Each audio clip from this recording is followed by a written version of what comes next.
Oi, gente, eu sou a Nath Mans e na videoaula de hoje nós vamos falar sobre o filo dos artrópodes.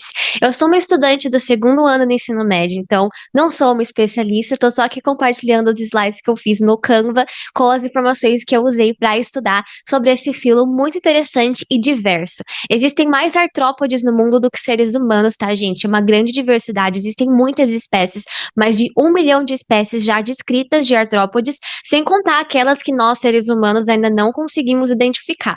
Então, é um filo muito diverso, muito interessante, e há muito a ser estudado sobre eles, então aqui é só um breve, assim, uma breve informação sobre eles, sabe? Mas como em todas as outras videoaulas, o link dos slides que eu fiz está aqui na descrição, bem como o link dos vídeos que eu vou usar ao longo dessa videoaula para mostrar um pouquinho mais sobre esses artrópodes. Então, bora lá! A primeira característica que difere os artrópodes dos outros filos que vieram antes deles é a presença dos apêndices articulados. Esses apêndices nada mais são do que pernas ou antenas ou asas, então eles podem ter essas três funções e são muito importantes para a locomoção desses animais. Além disso, eles têm as mesmas características dos anelídeos, por exemplo, eles têm simetria bilateral, são triblásticos, celomados, metaméricos e protostômios. Eles têm um sistema digestório completo, então eles têm a sua boca formada primeiro, mas eles também têm a cavidade, né, o buraquinho do ânus. Uma outra característica inovadora nesse filo é a presença da tagmatização. Então, assim como os anelídeos, eles têm os seus metâmeros, que como a gente pode ver nessa imagem aqui, são esses segmentos nos corpos dos artrópodes, assim como nos anelídeos. Mas a diferença é que enquanto os anelídeos tinham esses metâmeros independentes, sem se juntar e formar grupos maiores, nos artrópodes acontece justamente isso. Os metâmeros se fundem e formam partes, né, regiões especializadas no corpo desse artrópode para desempenhar uma função ainda mais específica. Essas regiões com metâmeros que se fundem são chamadas de tagmas. Além disso, outra coisa inovadora é a presença do exoesqueleto orgânico e proteico.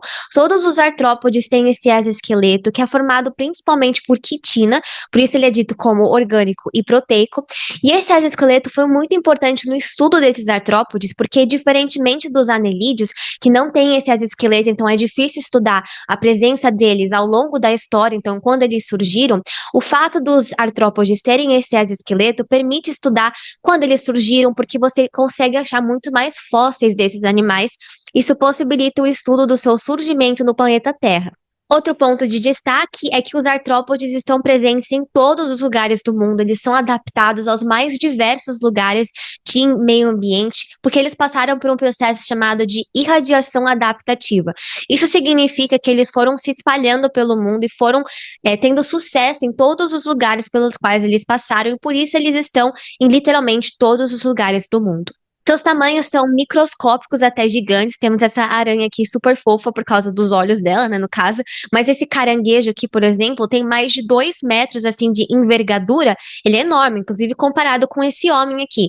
Então você tem espécies que são microscópicas, que fazem parte do zooplâncton, nas cadeias alimentares aquáticas, e espécies gigantes aqui, como esse caranguejo. Sobre a importância dos artrópodes, tanto ecológica quanto econômica, bom, tem o que eu falei para vocês, muitos deles, principalmente os crustáceos microscópicos, participam ativamente das cadeias alimentares. No caso, os microscópicos participam como presas, né, dos animais maiores, do zooplâncton, mas existem crustáceos maiores que estão mais no topo da cadeia alimentar. Existem aracnídeos que são venenosos, como aranhas e escorpiões, por isso eles têm uma importância médica. Eles são constantemente estudados para o desenvolvimento de soros e outros antídotos para os seus venenos. Alguns também são usados no controle biológico de pragas, por exemplo, artrópodes que se alimentam de outros artrópodes que são considerados como pragas para a agricultura, são usados no controle dessas pragas para facilitar o cultivo das plantações. E também, é claro, tem as espécies polinizadoras, como as famosas abelhas, mas existem diversas outras espécies polinizadoras que contribuem para a reprodução dessas plantas que têm flores e frutos. Então, são muito importantes tanto na evolução dessas plantas ao longo da história, quanto hoje em dia na nossa agricultura. E também tem, claro, as abelhas que produzem mel, então são úteis na questão alimentícia também. Como eu falei para vocês, os artrópodes são os primeiros animais a apresentarem o exoesqueleto. Então, eles são os primeiros animais a terem um sistema esquelético. Isso foi ótimo na sua evolução, porque facilita a sua proteção de predadores e também ajuda na locomoção. Ele é orgânico, então ele é rígido, mas um tanto flexível. Por isso que você não pode muito bem, às vezes, matar facilmente uma barata, por exemplo, esmagando ela, porque esse exoesqueleto que é rígido, mais flexível, permite que ela seja esmagada sem necessariamente morrer, a não ser que você esmague muitas e muitas vezes. Enfim, eles também têm um sistema circulatório como os anelídeos, só que diferentemente dos anelídeos, o sistema circulatório dos artrópodes é aberto. O líquido que desempenha o papel do sangue, no caso dos artrópodes, sai sim dos vasos sanguíneos. Eles também têm sistema nervoso ganglionar, sistema digestório completo, sistema muscular, sistema excretor, sistema glandular, principalmente aquelas glândulas que produzem veneno no caso de alguns artrópodes que são venenosos. É muito importante a gente saber interpretar esse gráfico aqui dos artrópodes de tamanho versus tempo, que significa o crescimento desses artrópodes com o passar do tempo. No caso dos artrópodes, o seu crescimento é não contínuo, porque eles crescem sim por um passar de tempo, mas chega um período em que eles não conseguem mais crescer e eles precisam passar por uma muda para que eles possam crescer novamente. Isso significa que nesses períodos em que eles crescem, o seu exoesqueleto está sendo formado, então ele não está rígido o suficiente e permitem que esses animais se expandam e cresçam. Mas quando esse exoesqueleto fica finalmente rígido e completamente formado, os artrópodes não conseguem mais crescer. Então eles passam um certo tempo limitados a esse tamanho, a esse exoesqueleto, até que eles precisam crescer mais para continuar a se desenvolver. E para isso, eles realizam a muda. Eles abandonam o seu exoesqueleto antigo e fazem um novo exoesqueleto conforme eles crescem e aproveitam essa fase de crescimento. É claro que enquanto eles estão crescendo o seu novo exoesqueleto, eles estão mais vulneráveis a predadores. Nesse vídeo aqui, a gente também pode ver como que acontece a troca de esqueleto dessa aranha aqui, por exemplo. Como vocês podem ver, elas fazem esses movimentos aqui de vibração para sair do exoesqueleto. Vocês podem ver que, assim, o vídeo está acelerado, então demora um certo tempinho, e nesse tempo elas estão vulneráveis, mas é o que elas têm que fazer para crescer. Agora a aranha terminou de sair do seu exoesqueleto, ela abandona. Alguns animais comem os seus exoesqueletos, alguns não comem, e eles deixam para trás, simplesmente assim. Sobre a reprodução dos artrópodes, a fecundação pode ser interna ou externa, mas é geralmente interna, e a reprodução é sempre de forma sexuada. O seu desenvolvimento pode ser direto ou indireto. Direto é quando não tem formação de larvas, e indireto é quando tem a formação de larvas, ou no caso dos artrópodes, quando tem a formação de ninfas ou de fases, né, fases larvais que são completamente diferentes das fases adultas. No caso dos ametábulos, são os artrópodes que não sofrem metamorfose. Eles não mudam de forma durante o seu desenvolvimento. No caso aqui desse exemplo aqui. Então, quando eles eclodem dos seus ovos, eles têm uma forma, é claro que menor, mas quase completamente igual aos adultos, ou se não completamente igual, só que num tamanho menor. Diferentemente dos hemimetábulos, nesse caso aqui dessa barata, por exemplo, que os seus ovos eclodem e surgem as ninfas, que são formas bastante parecidas com a forma adulta, só que um pouco diferentes, ou seja, no caso da barata, as suas ninfas não têm as asas, e elas se desenvolvem formando as asas até atingir a forma adulta. As baratas, então, sofrem uma metamorfose parcial, elas são hemimetábulas, porque elas têm a formação da ninfa, que não é igual à forma adulta, mas é quase igual. A única diferença aqui, no caso, é as asas e outras características mais simples. Diferentemente do caso das famosas borboletas, que sofrem metamorfose total. Elas são holometábulos, porque os seus ovos eclodem, surgem as larvas, que vivem um tempo como larva, depois formam seus casulos e se tornam borboletas, que são completamente diferentes, tanto nos seus hábitos quanto na sua anatomia, fisiologia, diferentes das larvas. E qual é o benefício da ocorrência da metamorfose? Bom, o benefício óbvio, assim, é que é uma estratégia evolutiva para que as formas adultas e jovens dos animais não compitam, não disputem por recursos, principalmente recursos alimentícios. No caso das borboletas, por exemplo, as larvas comem uma coisa e as borboletas adultas comem outra coisa. Nesse vídeo aqui, a gente pode ver como ocorre a metamorfose, que é completa no caso das joaninhas. Então, as joaninhas, elas são larvas dessa forma aqui no começo das suas vidas, elas também formam um casulo para depois se tornar as joaninhas. Elas comem esses animais aqui no seu desenvolvimento larval e depois, quando elas já estão prontas, elas formam o seu casulo nessa fase aqui.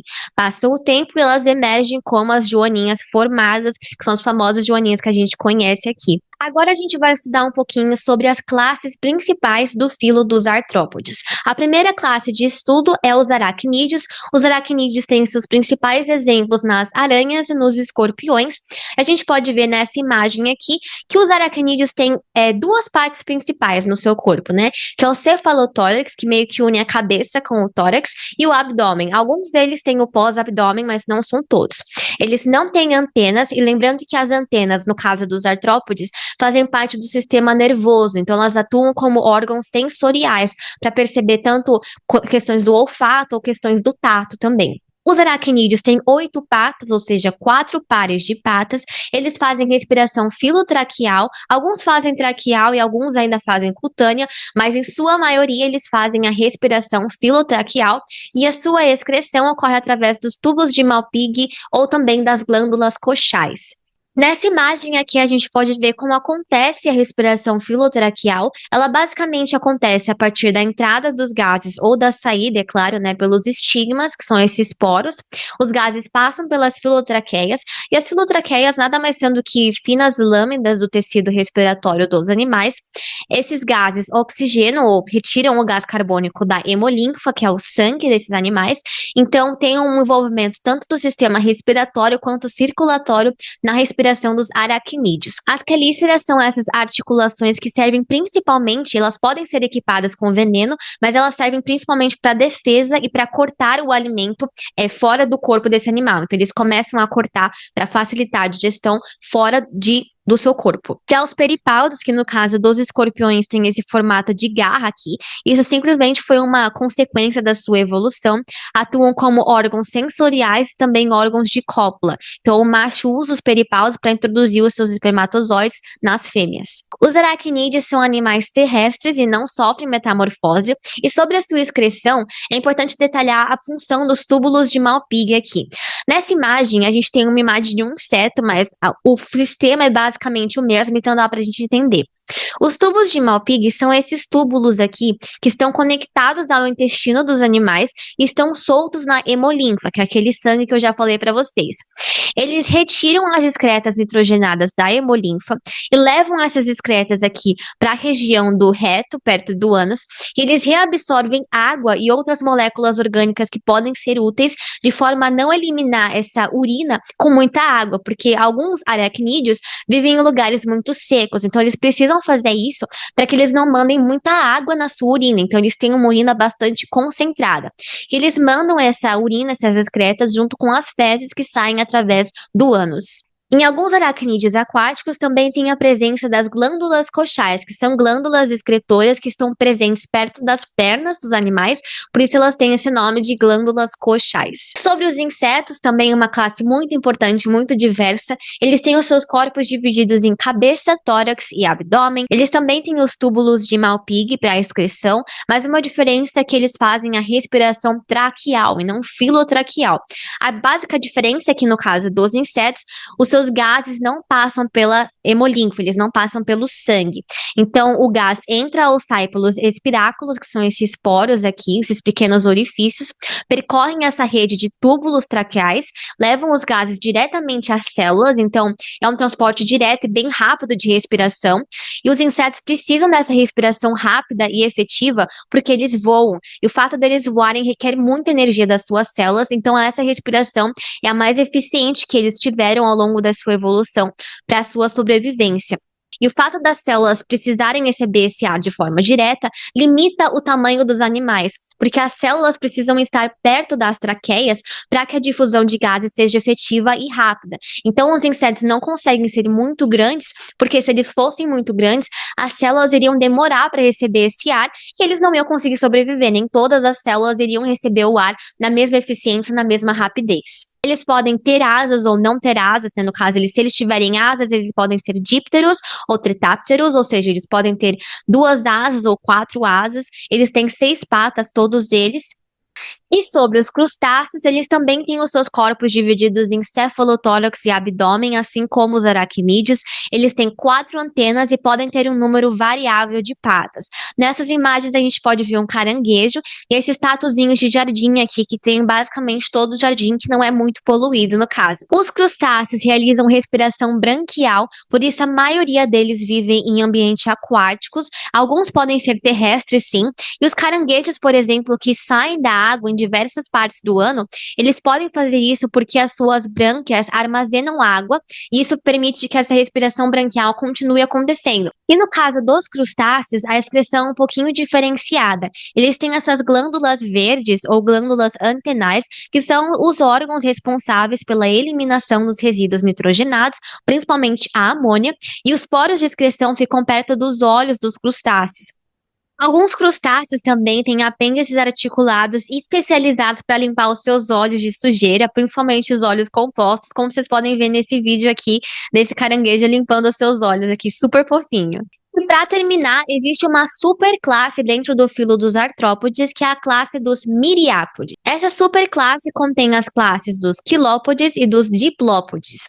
Os quilópodes têm um exemplo na centopeia, que são venenosos e têm um par de patas por segmento, como vocês podem ver nessa imagem aqui. E os diplópodes, como diz o próprio nome di aqui, eles têm 2 pares de patas por segmento, eles não são venenosos e têm seu principal exemplo nos piolhos de cobra. E essa foi a videoaula, espero que vocês tenham gostado. Lembrando que aqui não contém todas as informações sobre os artrópodes, é só uma breve explicação, um breve conhecimento sobre esses animais, muito diversos e interessantes. Se você gostou, não esqueça de deixar o seu like, de se inscrever no canal, de ativar o sininho, de me seguir no meu Instagram, @nath.mansi. E é isso, um beijo e até o próximo vídeo. Tchau!